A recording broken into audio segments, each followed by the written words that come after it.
Você se conectou ao Mapa do Voto, a maior plataforma com conteúdos de marketing eleitoral, comunicação política e inteligência artificial voltada a treinamentos, capacitação e conversão de votos do Brasil.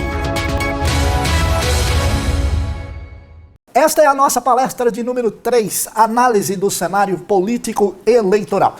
E eu costumo dizer que o meu trabalho começa a partir do momento em que eu tenho uma pesquisa na mão acerca de determinados dados que me importam relativos à cidade, à região ou ao estado e até o país, a partir das quanti e a partir das quali, que agora você, se ainda não fez a palestra de número 1, é a que vai te dar todo este horizonte para que a gente então inicie o trabalho.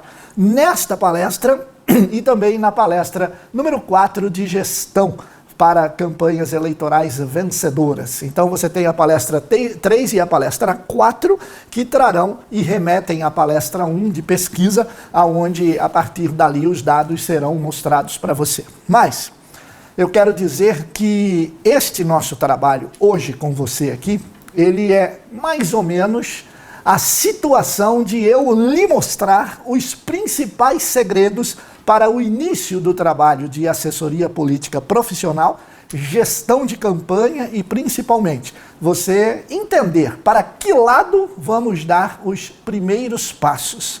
Bom, nós vamos abordar aqui a complexidade do processo democrático e as múltiplas variáveis. Em outras palavras, nós estamos, a cada pleito eleitoral, com eleitores se atualizando, se informando e opinando muito mais. Isso faz com que os políticos mudem o rumo para que eles tenham condições de continuar agradando a essa grande maioria que já não se satisfaz com pouco.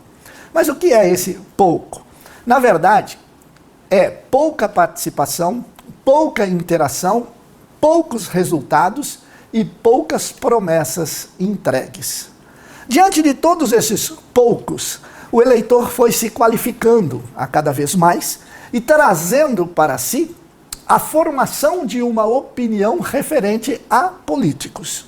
E quando esta opinião se forma, não só por intermédio da influência dos meios de comunicação, como também de líderes, mobilizadores, redes sociais, enfim, que você tem a seu favor ou contra você, nós acabamos por entender que essa complexidade do cenário realmente habilita o candidato mais experiente, o candidato que tem uma parte profissional mais apurada, que tem uma melhor equipe, acabe se dando melhor do que aqueles que estão iniciando um processo pela primeira vez, não conhecem como funciona esta questão político-partidária e acaba observando que nós estamos vivendo transformações das mais interessantes. Mas para ser interessante e você lucrar no seu capital político, você deve entender que essas mudanças são sociais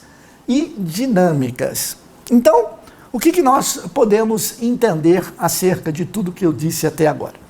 Que o eleitor, ele chega até o político de uma forma, vou dizer a você, e não arrisco que eu estaria errado se não afirmasse que o eleitor chega de uma forma mais profissional.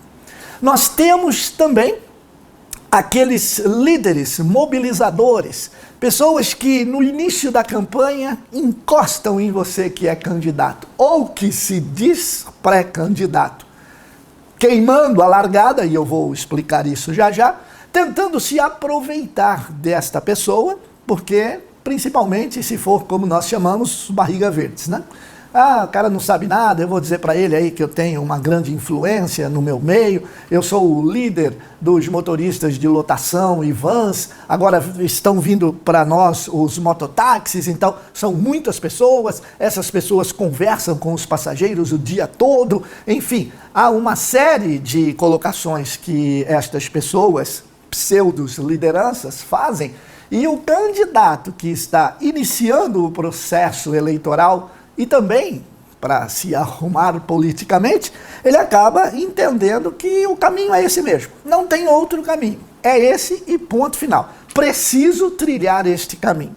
E você, na verdade, não precisa trilhar esse caminho. Você tem que entender aonde é que este caminho vai chegar. E eu vou explicar isso detalhadamente. Em primeiro lugar, eu vou voltar a dizer sobre a qualificação do eleitor. Ele acaba por ter uma comunicação muito mais acessível com canais que acaba disseminando a informação de forma horizontal. E também, o que eu gostaria de dizer com forma horizontal, é que quando a pessoa vai dar uma opinião, a opinião de um comerciário, ela vale nas redes sociais como a opinião de um dentista, de um empresário, de um vendedor autônomo, de uma secretária do lar, de um barbeiro, de uma professora. Então, qualquer que seja a atividade, a forma de dar a opinião vale por um, vale como um. Então, isso pesa muito. E aí a comunicação acaba por se igualar, atribuindo fatores para que a gente mude a opinião pública. E aí é que está a chance do candidato que nunca foi político. Se ele souber trilhar este caminho que eu vou mostrar aqui nesta palestra, fica muito mais fácil você detectar exatamente essas condições de que por qual caminho eu devo seguir neste momento, que é o momento da pré-campanha, é um momento em que nós não podemos deixar de entender o cenário.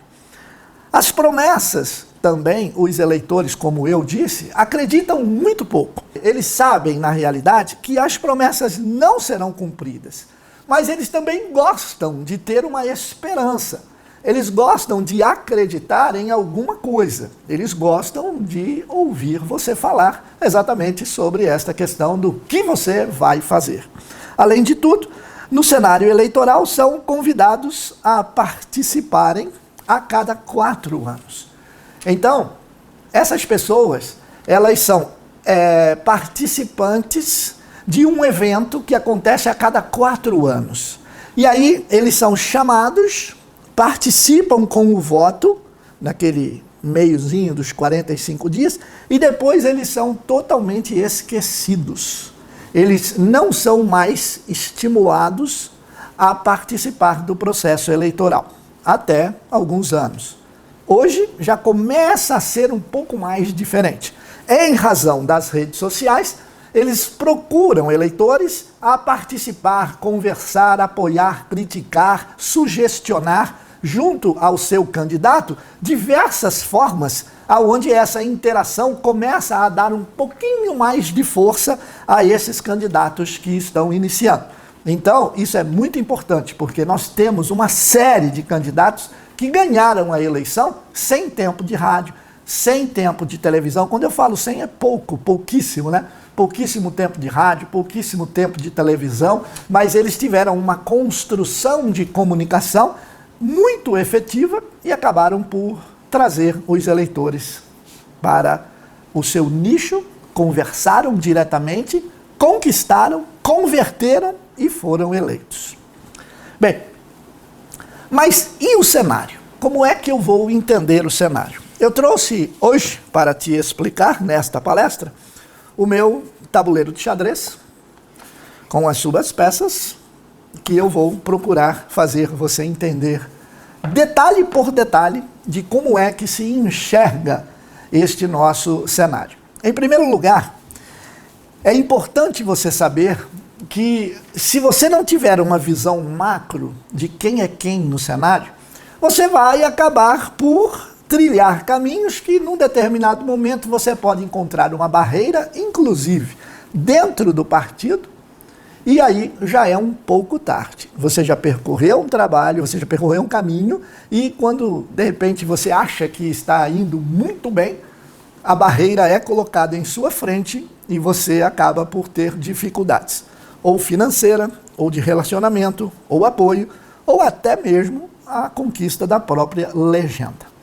Bem, Então, como é que você vai entender isso? Na segunda parte da nossa palestra, você vai fazer alguns exercícios de SWOT e alguns exercícios dos arquétipos de Jung. E nesses exercícios, que você vai fazer aí comigo, tá? Você vai entender quem é o seu candidato, ou você, se é o próprio candidato, e também os adversários no cenário eleitoral. Mas você tem que montar um tabuleiro. Você tem que entender quem é você. Então, eu vou colocar aqui que são as peças brancas, tá? Você é a peça branca. Então, nós temos que entender que você tem um líder comunitário, você tem um líder religioso, você tem seus familiares e você tem uma associação de classe, seja ela qual for, para que você conte com o apoio delas. E você tem exatamente uma pessoa com um mandato que o apoia. Perfeito. Seja deputado, seja qualquer político que tenha mandato. O seu adversário, ele tem, vou pegar o rei aqui, o seu adversário, ele tem o governador, junto com ele tem 2 deputados, vou pegar os deputados aqui, para que você conheça. Os deputados são os bispos do xadrez, isso sou eu que faço, tá? Quando eu sento no escritório, eu faço essas coisas aqui para entender. Aí você tem um líder de bairro, 2 líderes de bairro, 3 líderes de bairro, um líder de associação, presidente de associação, seja lá quem for, você tem outro, e aí você também tem o seu adversário, né? Tem um político de mandato, na realidade ele tem 2 políticos de mandato. Pronto. Então, se eu arrumar direitinho aqui para você, será fácil de você entender, tá? Que começa assim tudo na sua vida política. Tá? Então começa tudo assim. Perfeito. Aqui está. Então, a partir deste momento, você consegue enxergar quais são as suas verdadeiras forças e quais são as suas verdadeiras fraquezas, as suas ameaças, as suas oportunidades. E aí, quando você coloca isso na mesa, você fala, opa, agora eu estou enxergando que o meu trabalho deve incidir sobre este político de mandato, que eu tenho que fazer ele deixar de ser da oposição para ser situação. Então você começou a reduzir aqui. Olha, este líder está conversando comigo. Então eu talvez consiga fazer com que nós podemos inverter alguma coisa.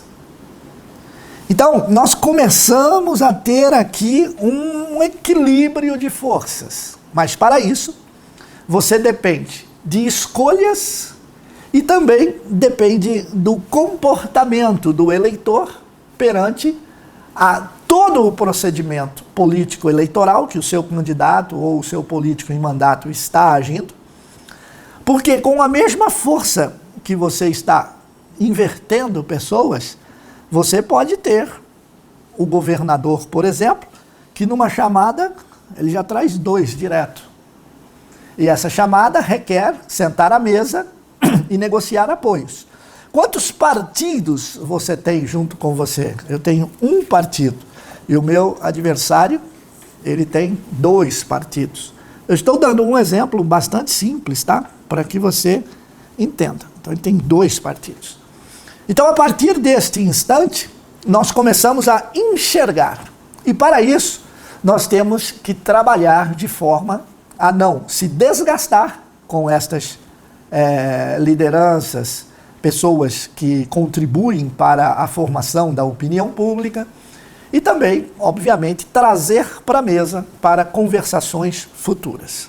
Bem, o que é que se conversa na mesa quando a gente traz essas pessoas?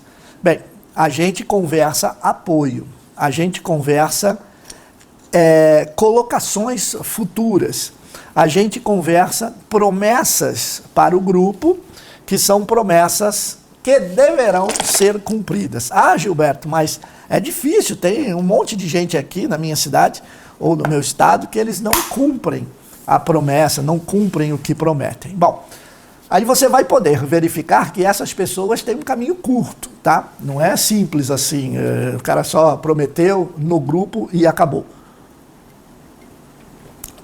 Em um cenário político, se você prometer e não cumprir, aí você já vai começar a se desgastar junto a todos.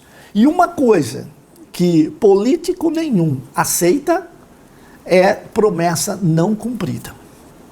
É palavra dada e não cumprida. Isso os políticos em geral não aceitam e crucificam aqueles que assim agiram. Então é importante que você saiba que você não pode sair por aí falando muitas coisas e depois você não conseguir cumprir. Porque o político tem como credibilidade, junto ao grupo político, a palavra. E aí como é que funciona esse lance de dar errado no momento em que eu prometi alguma coisa? É porque quando você promete e não cumpre a um político, todos do entorno, adversários e parceiros, eles ficarão sabendo. E se colar uma tarja em você de saída, que você é uma pessoa que fala, mas não cumpre, neste cenário político, você já começa com um caminho muito curto. Você vai ter muitos problemas à frente. Você vai ter que enfrentar a dúvida de cada um deles. Toda vez que você sentar, você vai ficar tentando convencer e ele vai ficar com uma interrogação na cabeça. Esse cara aí vai me enrolar.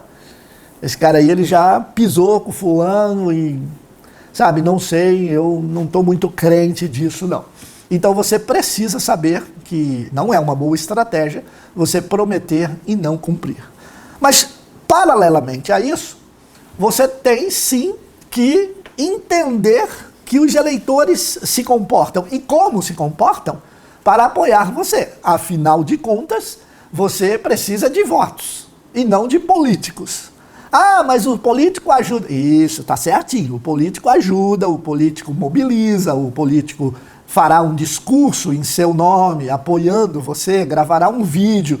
Tudo isso tá tudo bem, desde que você saiba qual é o político que você vai escolher fazer isso. Né? Mas vamos entender que o comportamento do eleitor hoje, ele já está desprendendo do político, justamente por causa dessas condições inovadoras que eu falei, sobre a questão de todos terem acesso às redes. Eu apoiava, gostaria muito, ou sou muito ligado em um político, poxa, que bacana, e de repente eu vejo que ele está cometendo alguns equívocos. E aí eu vou dizer, mas espera um pouco, eu não vou mais colar nesse cara, porque não está muito bacana. Ele está fazendo algumas coisas que... E a pessoa muda de opinião. Agora, você vai saber como as pessoas mudam de opinião. Então, entenda de forma global o que eu estou falando. Não pense na dona Maria Helena, que é professora. Não pense no seu Arnaldo, que é proprietário de um depósito de material de construção. Pense na população. Pense, como eu sempre digo, naquela última pessoa que mora na última casa, da última rua, do último bairro. É aí que eu quero chegar. Então, a partir desse momento, você vai entender que essas pessoas, elas hoje já estão mudando de opinião com um pouco mais de facilidade, exigindo do seu político ou do seu candidato a admirar determinadas vamos dizer, demonstrações, tá? Que ele precisa dar. A primeira delas é realizar o que promete, que a maioria deles não faz. Então, se você sair para prometer algumas coisas, não esqueça que a população já sabe que isso é coisas de político. Mas, por outro lado, a pessoa precisa ter uma promessa sua para acreditar em você. Então, vamos com calma para você entender tudo isso. Não se preocupe. Vamos entender como é que se comportam esses políticos, né? Como é que se comportam esses eleitores. Bom, existem eleitores que vivem da política, mais ou menos 30%, dia e noite. Eles vivem da política. Então, eles almoçam política, jantam política, precisam da política para sobreviver. Então, estes são aqueles que vivem de política. No outro 30%, aí 33%, tem aquele que tem contato com o ambiente, mas só quando começam a ter as primeiras movimentações eleitoreiras, não é nem eleitoral. Então são partidos que se movimentam, pessoas que dizem que vão ser pré-candidatos, eu também vou, porque na última eu não fui, agora eu vou e tal. Então são pessoas que começam a movimentar o ambiente eleitoral para, uns 7, 8 meses antes da campanha. Então, lá para fevereiro do ano da eleição, essas pessoas começam a se movimentar. Então, elas são envolvidas. Então, 30% já está, vamos falar de 33% para ficar ok. 33% já estão envolvidas porque vivem política dia e noite. Os outros 33% ingressam na campanha eleitoral, ou pré-campanha, a partir de fevereiro, março do ano da eleição. E depois, nós temos os outros 33% que não estão nem aí com eleição. Os caras são totalmente desligados, eles procuram outras coisas, são prioridades diferentes na vida dele, tá? E que você nem imagina. Você acha que todo mundo fala de eleição, você acha que porque você está envolvido nesse trabalho, que você está participando de uma palestra, eu trabalho com isso todos os dias da minha vida, mas não é porque nós fazemos isso, é que a gente imagina que todos, o meu vizinho ali, agora, não sei o que ele está fazendo, mas certamente de política ele não está falando. Então, a gente sabe que esses 33% restantes só se envolvem com política porque são obrigados a votar, senão nem votar iriam. Então, nós já temos aí um prisma de 3 grupos, 33 dia e noite política, 33 se envolvem em campanha e 33 não sabe nem que dia que é a eleição. Para isso, eles começam a fazer um comportamento de escolha, porque o voto é obrigado. Então, todos nós entramos em uma espiral de escolha. Aí eu falei sobre a jornada do eleitor, né, que você vai acompanhar em uma de nossas palestras, e a jornada do eleitor, ela mostra direitinho o funil, para que você se ligue, tá, e saiba como é que o eleitor converte. Mas aí, ele vai primeiro pelas preferências. E as 2 preferências que mais as pesquisas nos mostram é o seguinte: ele é novo ou ele é experiente? Então, muitas pessoas vêm carregando uma bandeira de novo. Eu sou novo na política, nunca me envolvi em nenhum problema. Eu sou uma pessoa que nunca entrei nesse negócio aí. Eu sou empresário, eu sou uma pessoa que tenho minha vida aí há 20 anos comprovada pela população, todo mundo me conhece e tal, eu sou novo e eu vou começar a partir de agora do zero. O eleitor, ele prefere o experiente.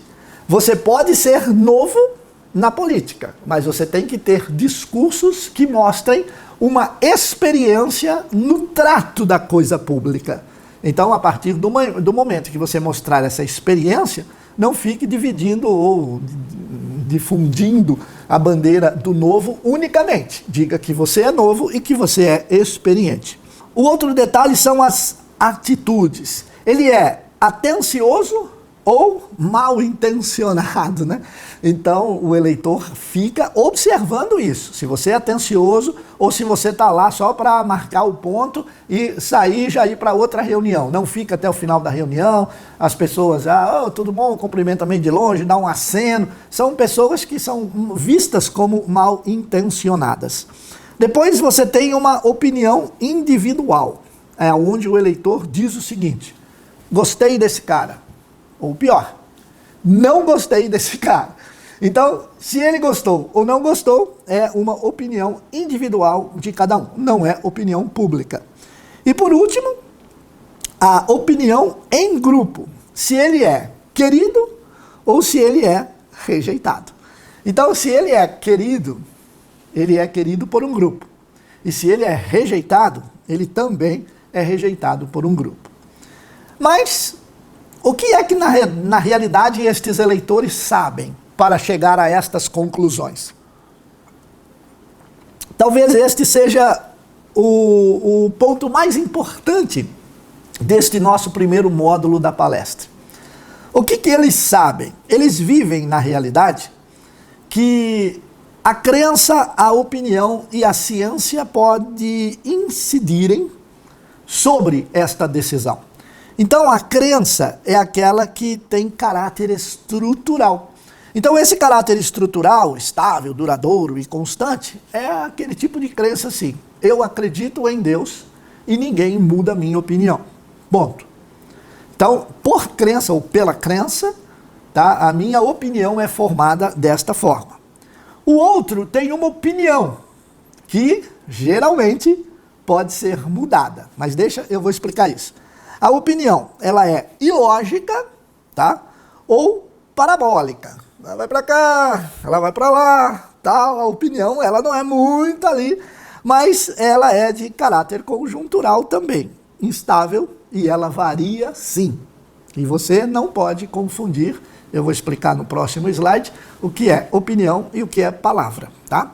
E por último, a ciência, que aí ela vem da natureza, aí tá tudo certo, não é isso que nós vamos estudar agora. Nós vamos falar sobre a opinião. Então eu não disse há instantes que ela é mutante. Então a opinião, e que é aí que ganham a eleição, esse módulo aqui é fantástico, porque agora é que você vai encontrar o caminho para a vitória. Então a opinião, ela é um estado. Ela não é algo que você fala, pô, está implícito ali e ali eu não e dali eu não passo. É justamente isso. É que você consegue converter, fazer a pessoa mudar de opinião. E é aquele político que em cidades principalmente menores, não, lá naquela casa lá faz 40 anos que eles são do meu adversário ali, não adianta eu ir. Olha, é um ledo engano. Por quê? Porque a opinião é um estado mutante, com temporalidade, ela tem também a historicidade, vem do passado para o futuro e é desprovida de fundamentação científica. Então, para eu ter uma opinião, eu não preciso de nada. Eu não preciso conhecer nada, eu tenho uma opinião. Eu gosto desse cara. Mas por que sei lá? Porque eu acho ele legal. Eu gosto dele, eu confio nele, ele é uma pessoa bacana comigo. Então, eu não precisei de nenhum método científico para colocar a minha opinião dizendo que sou favorável a esse candidato. Preste muita atenção. Depois vem a historicidade. O que é a historicidade? É o que ele fez até agora. Então eu tenho uma opinião, eu acho esse cara bacana porque até o momento, certo, ele se colocou como uma pessoa bacana, top, segura, honesta, respeitosa, familiar, enfim. Com temporalidade, eu posso mudar de opinião, porque hoje eu penso assim, mas ontem eu pensava diferente. Eu tinha uma opinião sobre este carro, e depois que eu acabei comprando, mudei de opinião. Vou dizer que você achava que o carro era maravilhoso, depois que você comprou, você achou que ele era uma porcaria. Então, você muda de opinião. E depois, obviamente, para completar tudo isso que eu estou falando, ela é um mutante. Agora, qual é a diferença entre opinião e palavra? Então, lembra que eu falei a respeito de palavra.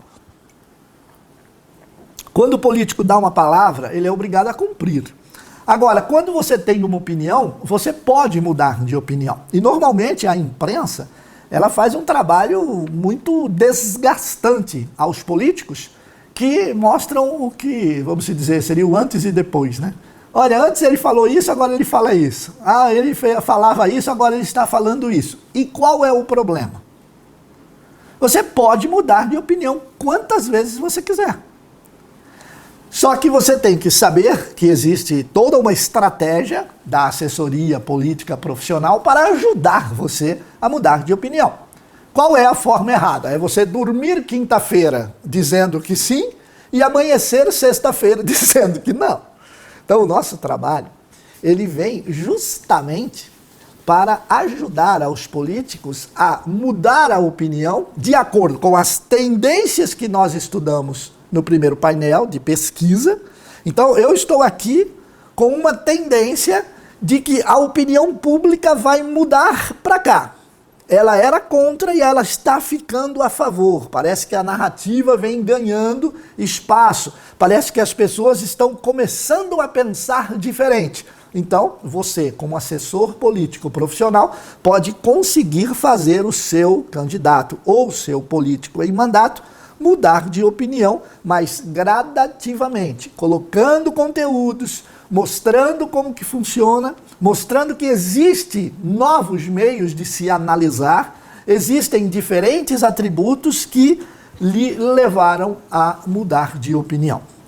Então, esse é um trabalho fantástico, tá? Esse é um trabalho fantástico. Mas é interessante que no Estado democrático, né, como eu disse, toda opinião tem o mesmo valor, vale 1.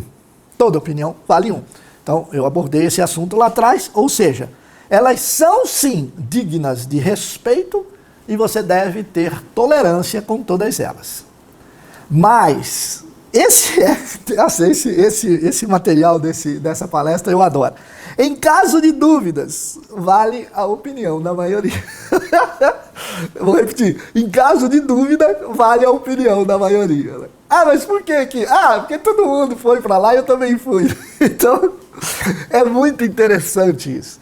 Então, nós que somos estudiosos nessa área, eu como mestre em ciências políticas, a gente trabalha com neurociência, com neuromarketing eleitoral e etc., nós entendemos que essas tendências políticas, elas são capazes de mudar tudo. Então, por que eu peguei aqui e disse para você, olha, nós vamos mudar. Poxa, mas fazia 20 anos que aquele cara estava naquele grupo, né? Nós tivemos aí N exemplos nessa última eleição e na outra mais ainda, né? Mas como agora eles estão juntos? Ele xingou o cara há 20 anos. Agora eles estão juntos? Sim, agora eles estão juntos. Isso é normal em política.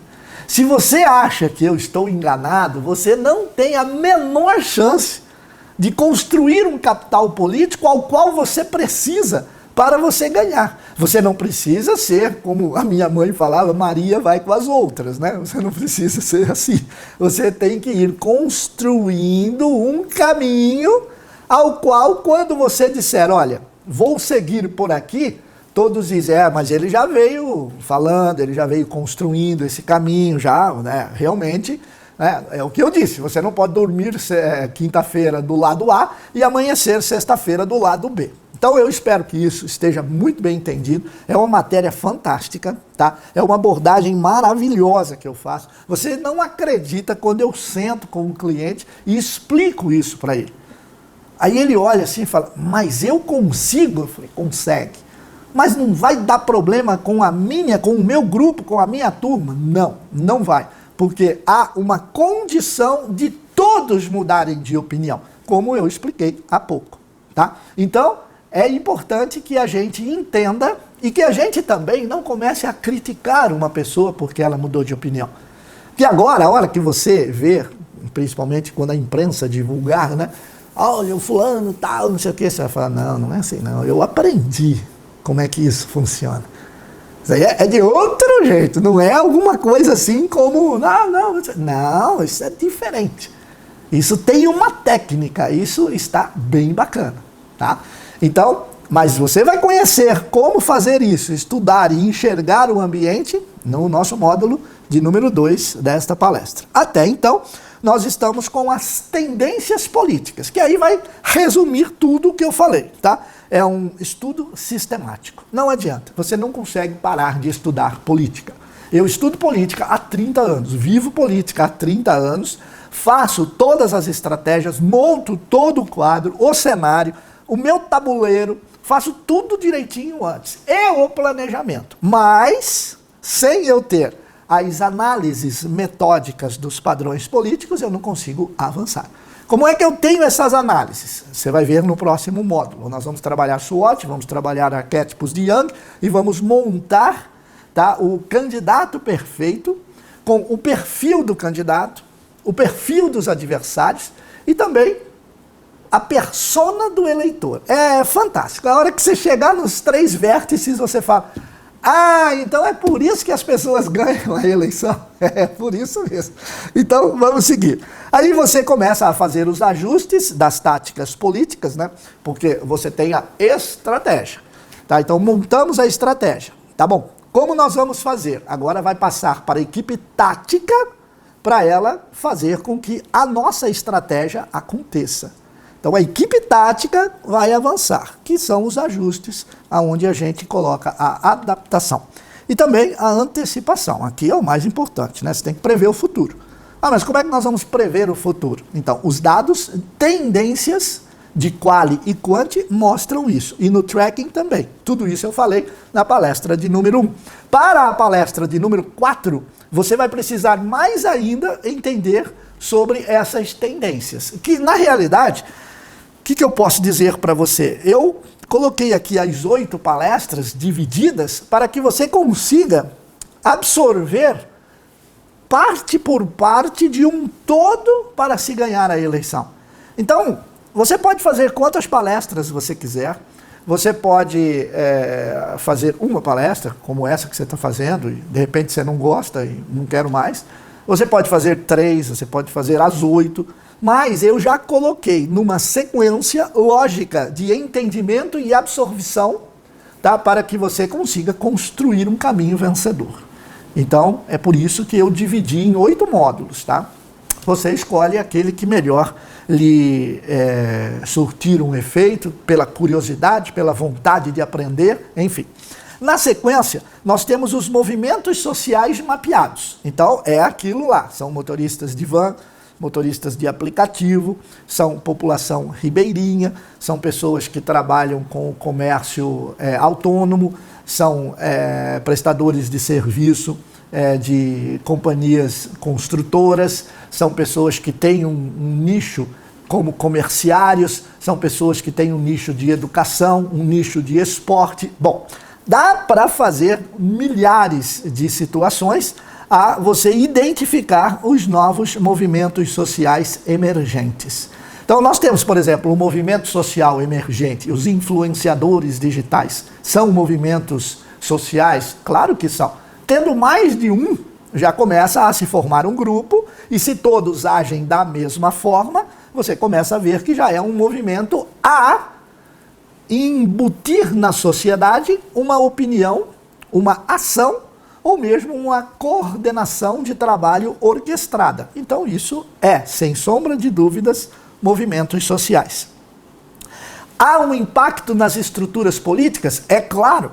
Se você, vamos seguir o exemplo dos influenciadores que eu acabei de dar aqui, qualquer tipo de movimento que o político nota, opa, eu não estou participando disso, ele vai falar, preciso estar próximo, preciso estar junto, preciso ter uma condição de demonstrar a minha vontade de ajudar, de contribuir, de colaborar neste segmento. Então, claro, é onde eu vou ingressar, pedir para o meu time, meus assessores, para que eles fomentem alguma coisa onde eu consiga participar. De que forma? Pelos indicadores. É análise de comportamento coletivo, não tenha dúvida. Tá, opa, ó, tá todo mundo rumando para lá, né? O que é um comportamento coletivo? Final de ano, por exemplo. Tá? Não é muito difícil de a gente entender isso. O final de ano, há um comportamento coletivo, tá? há um comportamento coletivo de confraternização. As empresas se confraternizam, há festas na família, há uma série de situações que você fala, poxa, é bacana isso daqui, né? Oh, eu me sinto confortável, eu me sinto bacana. Só que isso daí acontece quando? Acontece todo ano. Não é novidade nenhuma. Tem um famigerado amigo secreto, tá? Todo mundo já participou disso. Então, não deixa de ser um indicador. Tá? Eu só estou te dando um exemplo, quando você for fazer a sua análise, você vai verificar esse tipo de coisa. Bom, quais são as pautas emergentes para que você faça o monitoramento?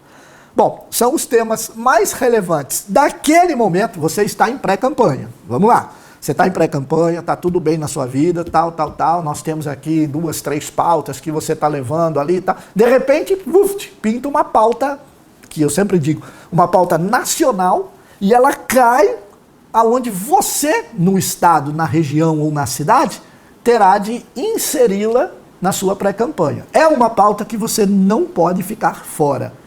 Poxa vida, então eu preciso estar esperto com isso. Sim, você tem que estar esperto. Você não pode pegar as chumbadas, que muitas delas são chumbadas, jogadas nacionalmente, tá? Mas é importante você saber. Debates públicos, claro, já vem, a partir dos temas relevantes, acontece o debate público. O debate público é a agenda setting, né? Você não consegue colocar na agenda setting o que você quer. Um debate público é algo que ganha mais relevância, né? Olha, agora eu vou tirar o queijo do X tudo. Ninguém vai falar disso. Ou vão malhar você até o último. Então, isso não é um debate público. Tá? Isso aí é uma opinião que você formou junto a um grupo pequeno e não passou dali. O debate público já é, por exemplo, a situação do câmbio. Vamos pegar este exemplo, tá? Como que está o câmbio? Então, o debate público fala do câmbio. Por quê? Porque todo mundo vai conhecer, sabe, ou já teve informações a respeito. Influência no processo, exatamente. Como eu disse, o câmbio pode influenciar o processo econômico. O processo econômico influencia, por exemplo, uma alta de inflação ou uma baixa dos juros, vamos dizer assim, nos dois extremos, ao qual as pessoas estarão envolvidas de forma positiva ou negativa, mas influencia no processo. E o posicionamento estratégico. Aonde você vai ficar? Veja como... Nossa, mas eu adoro isso daqui. É perfeito. E aí, perante tudo isso, perante os temas relevantes, os debates públicos e a influência no processo, você vai ficar aonde? Então, a gente vem para entender exatamente essa posição. Tá certo? Bom, aí vai seguir aqui, o negócio aqui está bombado. Vamos para os cenários eleitorais e as projeções. Então, primeiro, você vai construir, agora é homeworking, né? Já é trabalho de casa. Então, você vai construir a análise de dados eleitorais e pessoais, tá? Do passado. Então, candidato A, candidato B, candidato C. Análise de dados eleitorais das pessoas, né? O partido não há necessidade, mas são os dados eleitorais pessoais. Você vai levantar quantos votos o candidato A teve na eleição X, na eleição Y e na eleição tal. Beleza. Aí a gente vai seguir com o que o seu candidato, se ele não for novo, quanto ele teve. Tem o histórico dele. Então isso é o histórico. Aí as tendências, nós vamos identificar os padrões atuais. Pera um pouco. Meu candidato, ele teve 5.000 votos, depois ele teve 3.400, depois ele teve 2.400. E nenhuma vez ele ficou suplente, e nenhuma vez ele foi eleito. Essa tendência do seu candidato não é muito legal, né? Já deu para notar. Aí você vai ter que fazer a prospecção e aí a elaboração de cenários futuros. Se tudo continuar do jeito que está, sem fazer nenhuma análise, eu já posso dizer que o seu candidato vai ter 1.800 votos. Mas, por quê? Porque eu não brigo com a tendência. É tendência, acabei de dar o exemplo aqui. Então, ele vem numa tendência de queda. Não chega aqui, sobe, sem você fazer um trabalho diferenciado. Agora, esse trabalho diferenciado cabe a uma super consultoria que é necessário oferecer a ele. Aí faça um estudo muito mais objetivo. Parte desse estudo eu vou te dizer aqui agora, no nosso segundo módulo, tá? E daí, então, nós vamos entender como chamamos de análise de risco. Vamos fazer a análise de risco para que você entenda muito bem quais são os riscos do seu candidato perder a eleição. E a análise de risco dá exatamente esta posição. Olha, seu candidato tem 45% de chance de perder a eleição. Eu já fiz consultoria, onde nós simplesmente oferecemos o seguinte resultado: amigo, não gaste mais um centavo, porque você não ganha eleição de jeito nenhum. Você tem chance de perder a eleição, de acordo com o nosso estudo, em 70%, ou seja, 70% de chance de você perder a eleição. Aí a pessoa disse assim, não, eu realmente não quero perder a eleição. Então eu quero contratar você para que você trabalhe para mim na minha campanha para eu ganhar a eleição. Se eu fiz a análise de risco dizendo que você tem 70% de chance, você acha que eu vou aceitar que você me contrate? Se eu acabei de dizer que você tem 70% de chance de perder a eleição, mas eu não vou fazer a sua campanha nunca, porque você vai perder a eleição, a menos que você faça alguma coisa que eu desconheça nesses meus 30 anos. Então, esta análise de risco é uma análise de risco negativa, tá? E é certeza absoluta de que essa pessoa não conseguirá avançar. Mas tudo isso você vai aprender agora no módulo 2. E eu espero que você esteja gostando muito desse módulo, porque eu fico assim, eu adoro falar desta forma, explicar detalhadamente como é que a gente trabalha essas tendências do painel de número 1 de pesquisa e projetá-lo para o painel de número 4, que é a gestão da campanha. Este painel de número 3 é fundamental e você vai ver agora no nosso próximo módulo. Eu paro para tomar um café. Se você também desejar assim, por favor, e volte no próximo vídeo. Academia Mapa do Voto. Rumo às eleições 2026-2028.